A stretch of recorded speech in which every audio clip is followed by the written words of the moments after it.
And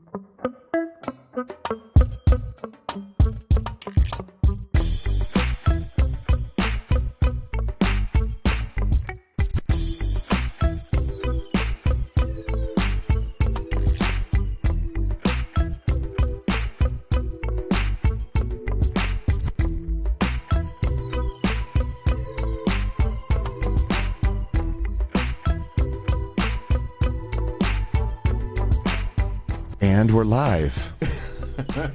Welcome to the Andre The Beast Crayton Show. My beautiful co-host, Yolanda Smith, the branding expert. Yolanda, we're going live. We decided to do it live. Yes. We are live. So please subscribe. Like, share. We're going to be on all day, y'all. We got some shows coming for you. This is called our Sunday Sit Down. We're going to be doing it. That Sunday sit down, Lord. You like that? I like it. The Sunday sit down. So if y'all think about us, call us so you can bring us some lunch or some dinner or something, because we're going to be working all day. Working 9 to 5. What a way to make a living. Welcome to the Andre The Beast Crayton show. Today, Yolanda, we're going to start off with a really, really emotional topic. I know the viewers probably like, well, why would you start off with a show live on emotional? Because this is Suicide Prevention Month, and it's a topic that we need to address. And what better way to address it than on the man who basically, my voice is going to be heard, your voice is going to be heard. Yes. And we have Miss Shannon Cagle Dawson, award-winning. Yep. Emmy-winning producer. Keep going. And suicide prevention advocate. Shannon, we are so delighted to have you today. Shannon, welcome to the show. Glad to be here. You know what? Let's just get right down to the point. Your husband, the late Rick Dawson, one of Channel 8's long time reporter and anchor. Mm-hmm. Yep. Great guy. You know, when I reached out to you from Patty Spiller, we'll talk about Patty in a minute. Here on the show, we bring that beast frame of mind to the viewers. And I remember Patty saying, you have to have her on the show. She has to tell you this story and her road that she went down to speak heavily on this topic. We talked on the phone, and I didn't know your husband personally. We all watched him. Mm-hmm.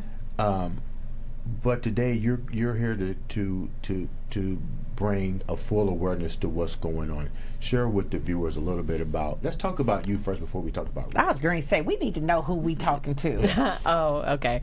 I'm Shannon Cagle. That's who I was professionally before I married Rick. I had a career all my own for 10 years before we ever got married. So what was that I was career? just Shannon Cagle. You know what? I wanted to go into broadcasting. Okay. I went to Butler University to get a broadcasting degree, and I got a broadcasting degree. And over 30 years later, I'm still using that broadcasting degree. I consider it a good Education investment. pays. Okay, for all of you, wait a minute, let's just cut in, because it's a whole lot of young people today not wanting to go to school because you think it's too expensive. Here's an example of where that degree has paid off. Do it. Do what you want to do. So you're going to keep being passionate about it, and it will serve you well. Yes, it will absolutely. I agree.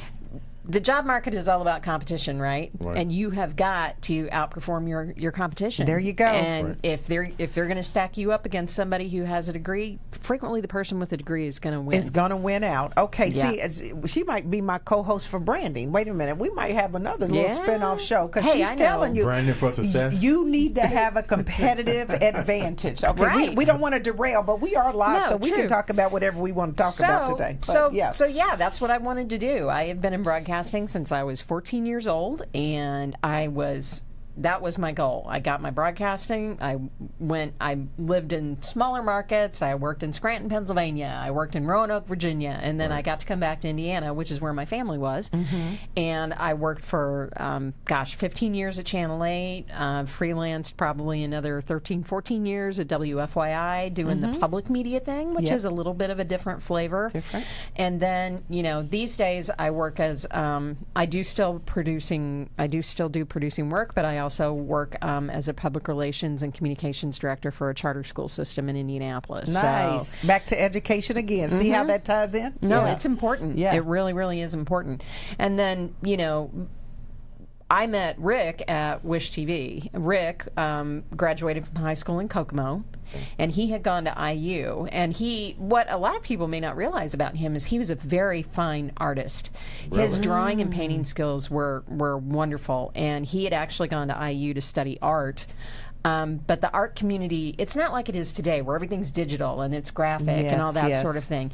And he didn't really feel like he fit well into the fine arts community at IU. So instead, he shifted over and he got a degree in journalism from Ernie Pyle, the Ernie Pyle Journalism School at Indiana University. And he also got a degree in psychology because he was always interested in how people's minds worked, which, in retrospect is kind of interesting because he was interested in it. That really informed his reporting. He really wanted to know where people were coming from. It probably made him a better reporter, too. I'm sure. I think he really did feel that way. He definitely felt that way. But it did not help him in terms of introspection when he himself became ill. Yeah. So that was a struggle. So this month, actually next week, will be 8 years since he took his own life at our farm in Rush County. Now, this was not a sudden, unexpected event in the way that we often think everybody's fine. For our family, we knew he was struggling. Rick had lost his job at Channel 8 3 years prior to that. And I think that even he was as surprised as the rest of us were how much of his self was wrapped up in his work. And tied to that. When did you really start noticing some changes happening with Rick? He had been at the station for a while. You guys have a happy life. You have Was he kids at the struggling time. there Was he at the struggling station, at the or station? was it post? I do think that that there were some struggles that were happening primarily because there was some family pressure that had been brought to bear. We had a relative that we ultimately. This person came into our care, and that was unexpected. We were not, and it was his relative, not mine, but we're a family and we do these things together. Right. The stress was excessive. It was very hard. It was difficult emotionally. It was difficult in a lot of different areas until somebody in your family is relying on you for that sort of dependence. And we've spoken about how until you've been there, you don't really know. That's right. Till you walked in my shoes, don't judge me. And then he lost his job. Okay. And then, after that, it just became sort of this series of things that... One event, one catastrophe after the next. Right. After the next, But, you would think that individually any of these things you might there be you okay go. you might be okay with. But that's what we don't see in other people. We're not in their lives or in their heads. Right. And we don't know where their anxieties are coming from. What year was this, so the viewers can understand? Because they probably think recent, but this happened when people really didn't understand what... Well, 8 years ago, right? He died 8 years ago, but it was 13 years since he lost his job. So 2010. So still having that mystique around it. Right. Still so having people that really didn't know about it that much. It was still kind of closed door. It's been a work in progress, I think, across the United States to kind of open people's eyes to what mental health issues and what mental health awareness looks like for people.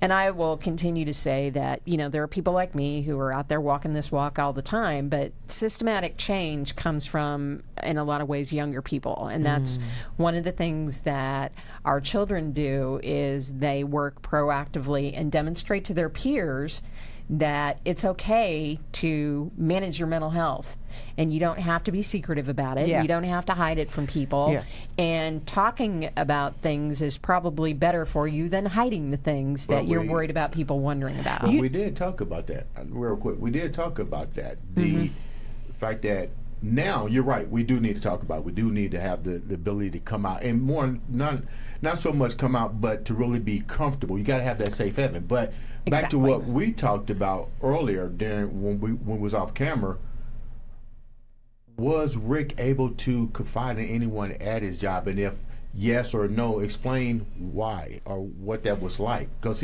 basically you was his confidant, and people need to understand this is something that's even new to you, because it's not happening now where it's a broader scope. I think COVID helped to bring it out. That really triggered everything. And then you've had athletes come up and feel comfortable talking about the anxieties and pressures that they feel, the depression and things like that. That's really important. Did you notice that? Yeah. This really, a lot of people have felt more comfortable to elevate that conversation, and that's critical if we're going to do something about it.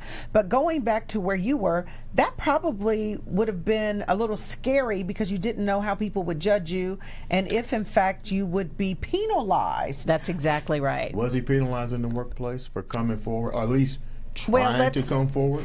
I wouldn't even tell you that he tried. I think that he thought that he was going to be harshly judged, and so there were so many people at the service after he died who just were shocked because his public persona, and trust me, he was a cheerful man. He had a great sense of humor. He, enjoyed his friends as much as we were with them, but we lived on a farm, and that isolation provided him a wall that he could put between himself and other people that he didn't want to see how he was struggling. What was your emotions like when he did come home with the kids and being the sole support of someone he felt comfortable with? How much of a barrier was that for you? Because did you really know which way to turn? Which resources? Seriously. No, but you're not letting her ask. You asking 4 and 5 questions. But it's a whole experience, right? Yeah, exactly the way you're describing it. It is a whole experience. So it's, who is bringing in the income? Who's keeping the lights on? Who is keeping the household fed? Who is... So from the time his contract was terminated, he never went back to work after that? He had a brief job at another media outlet, and then he wound up departing from that as well for personal reasons. I mean, so it's not as if everything was in stasis when he lost his job. I mean, other things happened. Other family situations arose. Other things were happening as we're trying to, raise children at the same time. 3 years seems like a short time, but it's also a long time. A lot of things can happen in 3 years. Oh, and some absolutely. of them are good and some of them are not so great. Here. Yes, I know that. I know that firsthand. So the answer to your question is, it was hard. It was really hard, and I wouldn't wish it on anybody. The trying to keep him afloat emotionally, trying to make sure that my children had some sense of normalcy in their lives, even though things were falling apart around them. And if you think children don't notice these things, you're just wrong. And like, what ages were the kids around this time frame? So when Rick died, our youngest was 12, and our son was 15, and Rick's oldest was 21. Gotcha. But two of them still relatively young. Yes, right. Definitely. And it really breaks my heart in some circumstances because our youngest daughter, will occasionally say, I just really don't remember my interactions with Dad very well. And that is not her fault. Children just don't remember well. You don't. We've had also the discussion about how our brains don't mature until we're about in our mid-20s, 25 or 26. Exactly. Yeah. It's the same with kids. They do not remember things. They don't even really start remembering situations or imagery well until they're about 8 years old. And so I have to remind her, your brain, it's not your fault. Your brain wasn't in the business of remembering. Yeah. It's okay. I'm here to remember for you.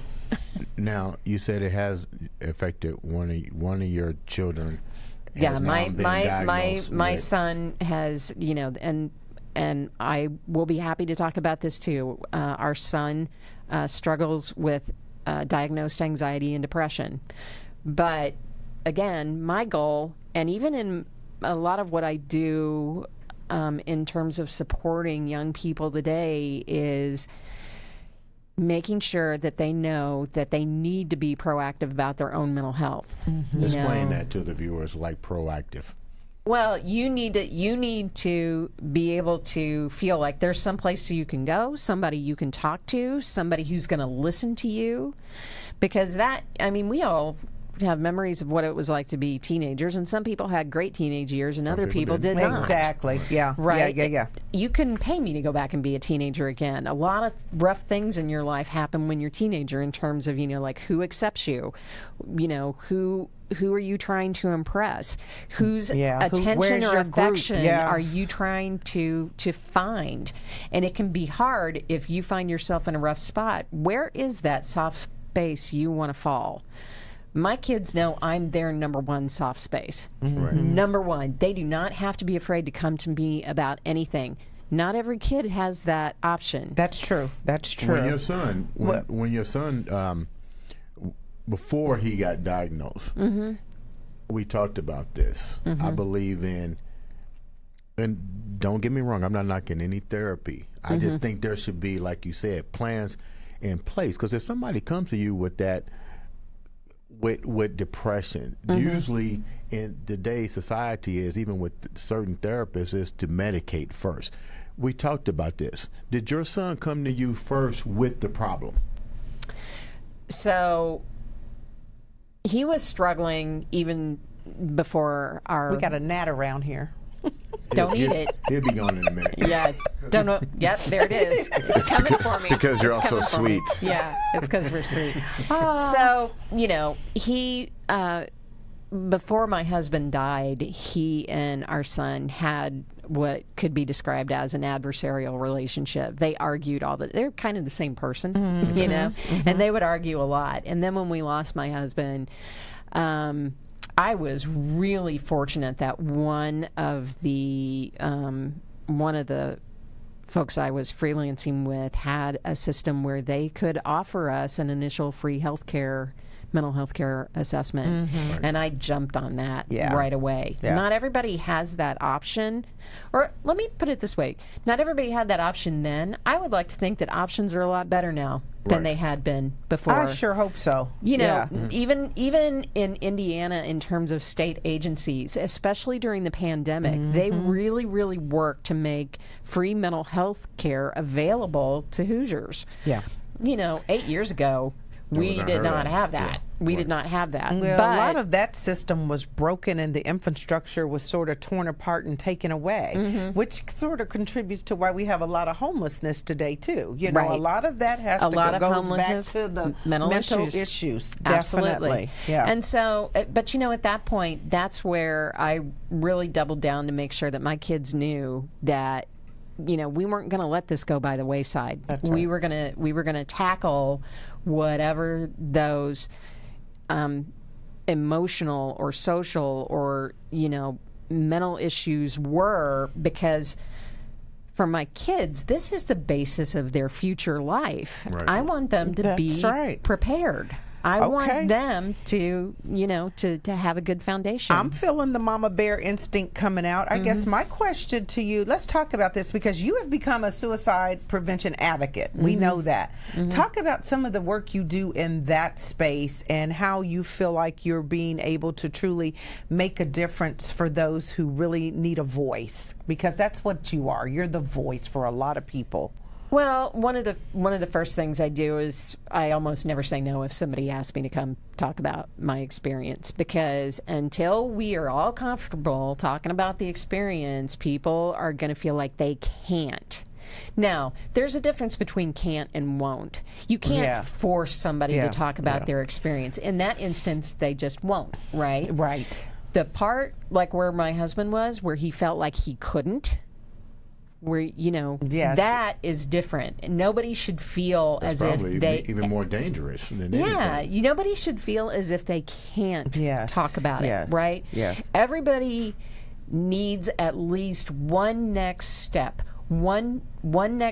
forward to how do I get out of this, where do I turn, and if I'm that person, I am more than happy to be that person. One next step. I like that, though. Yeah. One next step. What are some of the What are some of the avenues that people can go to for help outside of finding a good therapist and so forth? What are some of the major agencies? If you're in kind of that anxiety crisis, what is happening in my head situation, if you're not to the 911 I'm in danger phase, the next thing that I know a lot of kids like to do is the crisis text line, which is 741-741. 741-741. And if you text to 741-741, even if you just say hello, if you just do anything, someone will answer you immediately. Hey, and guys, that's an easy next step because it's painless. I think right? this is important. You guys, if you're on live with us, please share this so that other people can see this, because we know that the numbers have increased significantly as it relates to suicide. And they're still going up. Yes, they're still going up. And, it's affecting, this is one of those that has no income attached to it, no age. Has no age attached to it, no race attached to it. So it's really important. If you're on live with us, please do share. No socioeconomic No, doesn't matter how background. much money you make, where neighborhood you live in or not. You can always get some help. I like that. There's a text line, 741-741. That's easy enough to remember. Okay. Sure. I didn't mean to cut you off, but this No. is important enough that if we can share, comment, get this out there. We're live. So a couple things. So I'm always, when people ask me, I never don't ask. We talked a little bit about my tattoo earlier. Explain that real Yes. quick. So What this is that? the suicide awareness tattoo is the semicolon, and a semicolon is different than a period, because a period means the end, but a Yes. semicolon is like there's a pause in my story. Right? Ooh. There's a pause in the story, but it's pause. not the end. And so oftentimes you'll see people with little semicolons on their hand or on their neck or on their wrist or something like that. And that is their recognition of suicide awareness. I wanted a big one. So I had my own designed, and when people ask me there about we it, go. Yes, look at that. when yes. people, so there's the period and there's the comma. It's in a Celtic design because I'm Irish. And so I had that done. Some people know what it is right away. They're like, I know exactly what that is. They recognize wow. the semicolon design. Yes. Other people are like, wow, that's very dramatic. What's that about? And it gives me a chance to say, this is my passion, talking about suicide awareness. We can talk about it. You want to talk about it? I'm ready. Let's talk. Let's talk, Who because are- everybody has a story. They do. Who Yes. are some of the local celebrities? We already know Patty. Tell me about your relationship with Patty and just how much of a, this is what I like about Patty. She's everybody's everything. I was going to say she's Patty always is. got that let me see what I can do to help. Tell Yes. me the relationship with not only Patty but some of the other people that have heard your story and said, you know what, I'm gonna help you push this fight of suicide awareness to the world. Sure. So Patty and I, Rick and I worked with Patty at Channel 8. She had been at Wish TV for ever and ever and ever, and I produced shows with her. And Such once as she was Great Day. And Well, we produced things together at Channel 8 when she was like the new news anchor with Ray Rice and Eric Halverson. And so, and we were all Well, a those big are names happy of blast family from the past. Yeah. Right. Yeah, we were- Eric Halverson? yeah, Mr. Kroger. We were a family. We were a very big family back then, and Patty has one of the biggest hearts of all, and so she has never forgotten. She has been able to express her own struggles with depression as well, and how her dogs saved her. Right. The answers are not the same for everybody, but she found her answer. Yep. And she's out there living her best life right now, Yeah. and I'm happy to be a part of that with Great Day TV. But there are other people. There are plenty of people in our broadcast families, and whenever I post or anything, people are willing to share out. If I go and sometimes I speak for some of the different agencies. I'm not affiliated with one in particular because I want to tell the story everywhere. I don't want to be That's nice. limited to one agency and then not another. I travel around the state, and sometimes I speak at the Out of the Darkness walks, which are really great. And I'm very moved by Out of the Darkness walks because Explain to the viewers what that is. So an Out of the Darkness walk is usually a local suicide prevention awareness walk. And it's called Out of the Darkness because what we're trying to do is bring the issue of mental health and depression out of the darkness, but we're also trying to bring people we love out of that internal darkness. My husband didn't make it out of that darkness, but by God, anybody else I can help get out of there, I'm going to do it. And so, I speak and I answer questions and people are. I'm over here smiling. Your passion is infectious. I'm it going is. to speak a little bit from experience, and I want to make this clear in a soft way. But most suicide individuals leave a note. My family member did that, left a note because maybe he couldn't explain what happened. And when the note was read to me, it was very detailed. And I think at the age of maybe 9 or 10, I was like, wow, as I got older, I was able to comprehend. I was like, man, this individual really has some serious depression.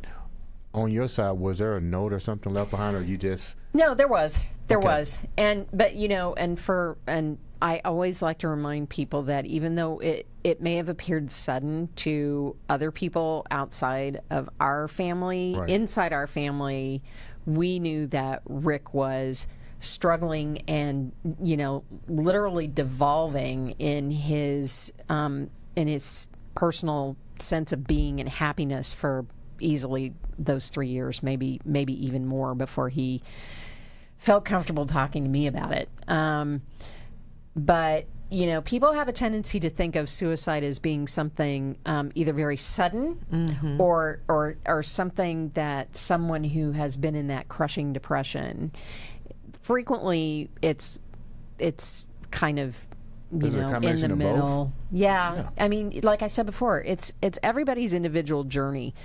But it seems like to me, one of the things I heard one time somebody described to me is that when you get to that point, and of course you don't know, because if they've done it, then they're gone on, right? So you don't really understand fully no more than what they may leave behind or what you knew about them. Right. But someone said when it gets to that point, they feel like they've exhausted what they can do. They're tired. They can't take Somebody it. told That's it. me, my therapist told me there are stages that they go through. Stage 1, stage 2, then pretty much a checkout.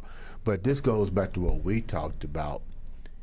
I don't understand if I'm going to you as you, my therapist. That's the safety net that I have. The next one is family, but you're the therapist, and I'm spilling my guts to you. I'm telling you what I'm going through because this is a safe haven. But then I go in and go to phase 2, the action. You go back to the therapist who works with the crisis centers, and they come up with a so-called plan. But help me understand. Let me go a different route with this because you know where I'm going. That was supposed to be the safety net. So how can you, if I'm telling you what my problems are that's leading me down this road to depression, and you have it in front of you, why would you want, because most people don't want to be on medication. Then what do we do in that situation? Well, I think that might be a little broad, and let me be very clear here that I am not a mental health professional. I was going to say, right? me too, and full disclaimer, this is not my wheelhouse. That my experience is personal and anecdotal, right? So, mental health professionals have signed on to a methodology, an ethical methodology of how this is going to work. Right. The person who is there for that care always has a choice of how they're going to accept that care. Right. And some do and some don't. And some people do very well on medication. They're like the voices in my Changed their head are clear now. Yeah. I am not in this, this horrible darkness where I can't even understand what my own thoughts are. I've reached this clarity, and if medication is the thing that helped me get there, then I'm going to work with my medical professional and keep on working. So some people, it works great. Other people have to find other ways to ease whatever that crisis in their head is. Because I used to say that about my husband all the time. It was like, were there any type of I've been very clear about this. him? We did not have insurance at the time. Okay. And the free options that we have these days were not readily available then.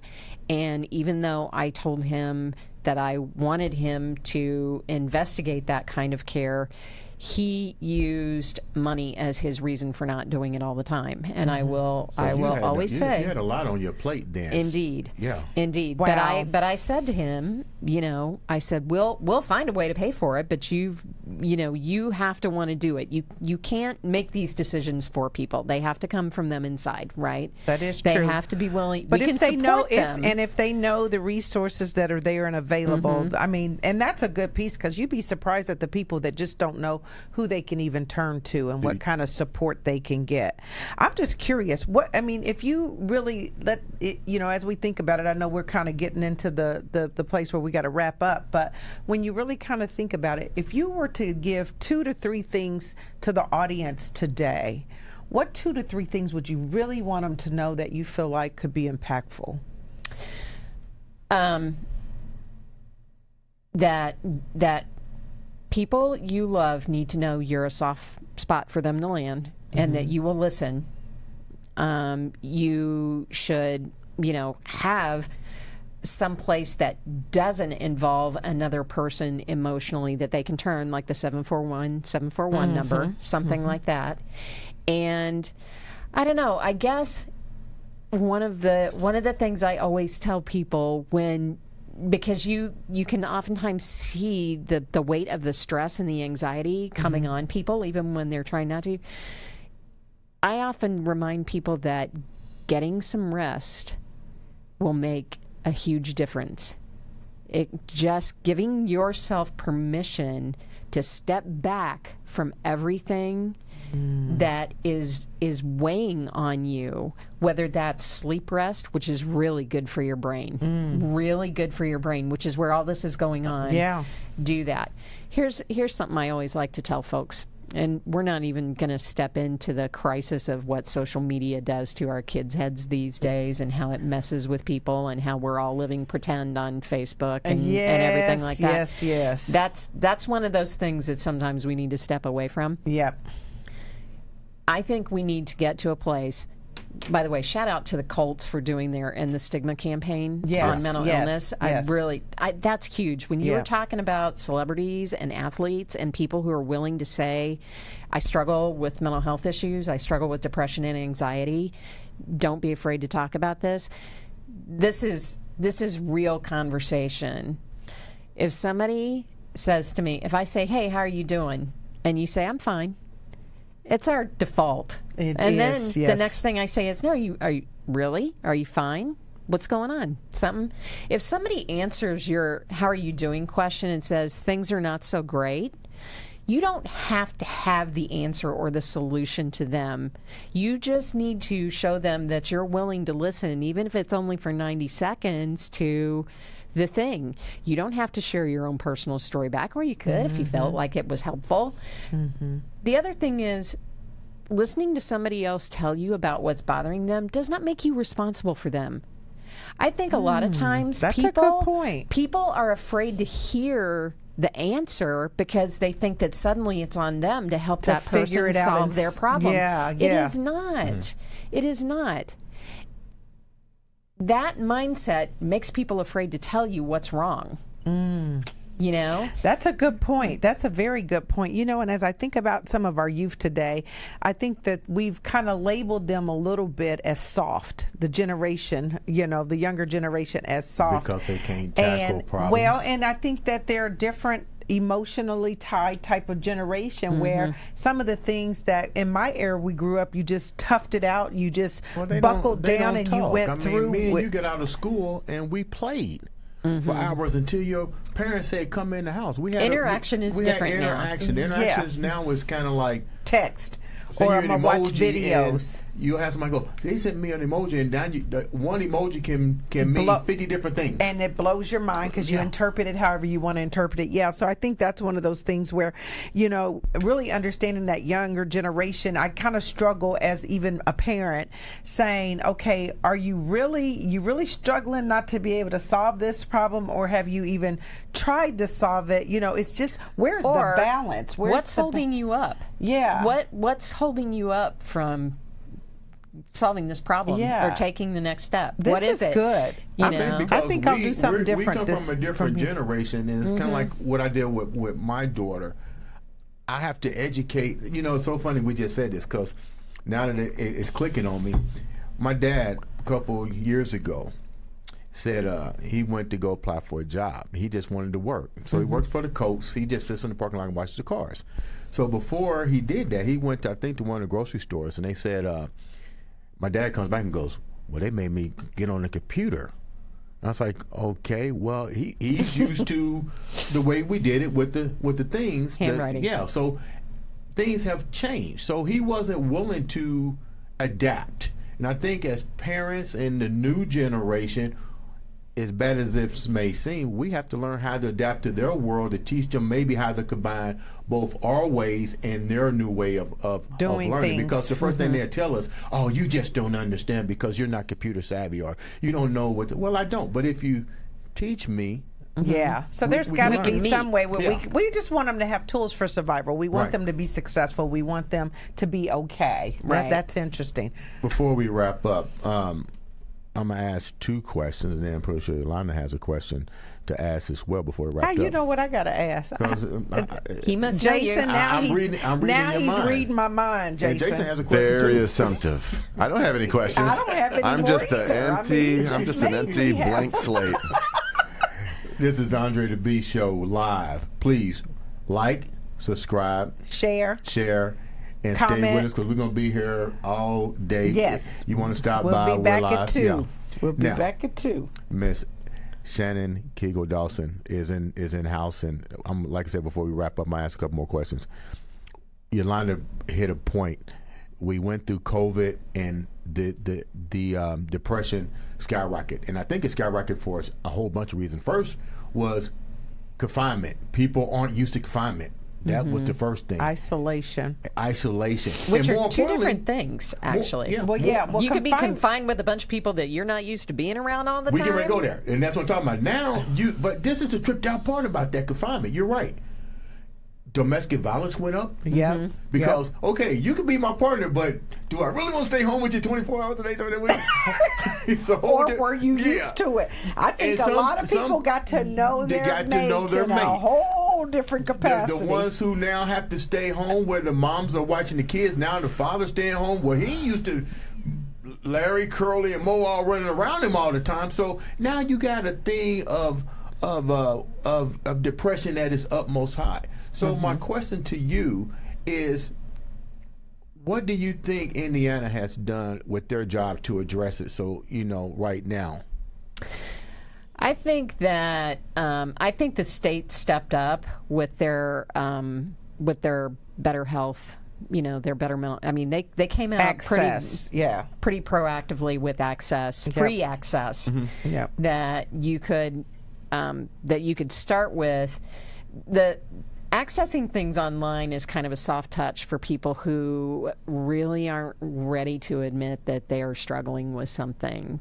That doesn't require you to speak to somebody, which is a problem that a lot of folks with depression and anxiety have, is actually dialing the phone. Sometimes just Googling something is easier than anything else. And if that's your first step, then that's great.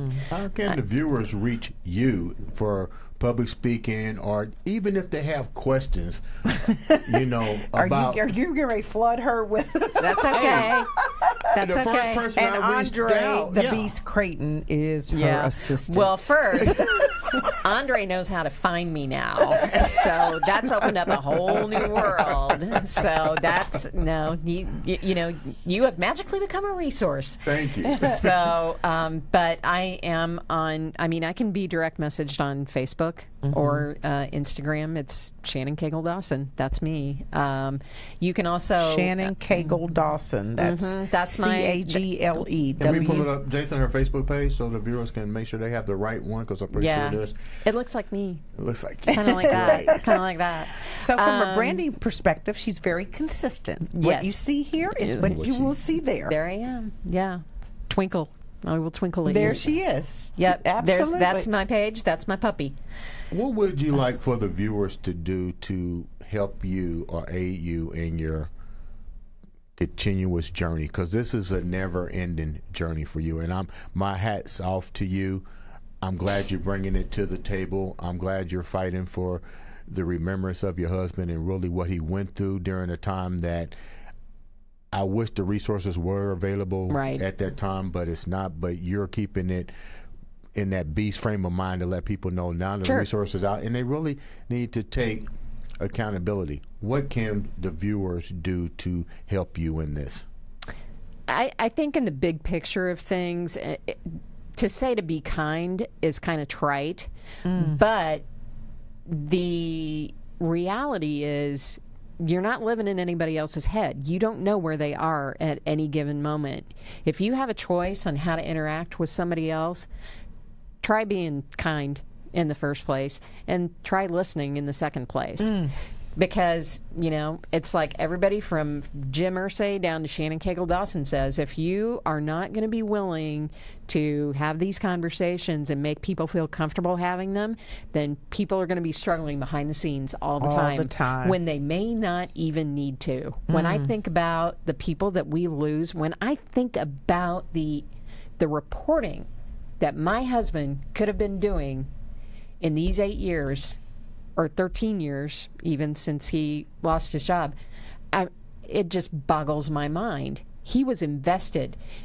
He thought, even before he died, that we were going to have a pandemic sometime in our lifetime. And when I think about the reporting that he could have been doing on everything that has happened over the last 2 years, he would have rocked that. Totally would have rocked it. I mean, he would have brought, you know, true, solid information into an arena where people didn't know what to believe. Right? I miss that because he was a professional. You know, it goes without saying that I miss my husband and my children's father and all the things that we had planned to do with our lives. But, you know, if anybody else can be helped, if any of our friends can remember him well in the same way that we remember him and for the same reasons to help other people.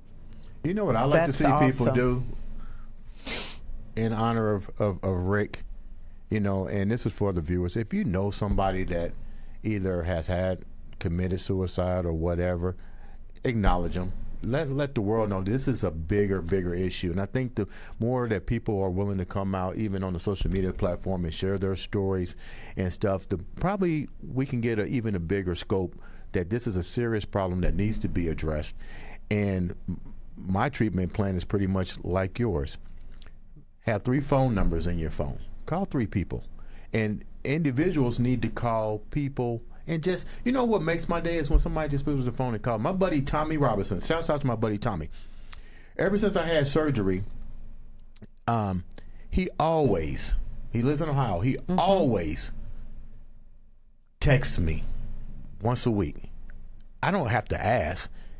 It makes me feel good. You know what, though? That's good for men. Yeah, it makes me feel good. Exactly. Men are not good communicators. I mean, you know, they make fun of how many words women are using all the time. We're just talking. And guys are not great at that. And it's by the time wonderful. they get home, he their doesn't words say are gone. anything. He just says, "Hey, Andre, how you doing? I'm just checking on you." And I can be either happy or sad, but just that little piece has made my day. So to the viewers, Be take that time guy. out and be kind. Be that Call guy. 3 people. Have 3 people in your number. Do that. Yeah. And it makes a difference in It was your life. interesting. I was here trying to go on my social media because I know I posted something the other day that said something around the fact that if you even are considering, I'd much rather listen to you, than attend your funeral. Than you lose know, you. How many times Rather have you listen than listened to lose me?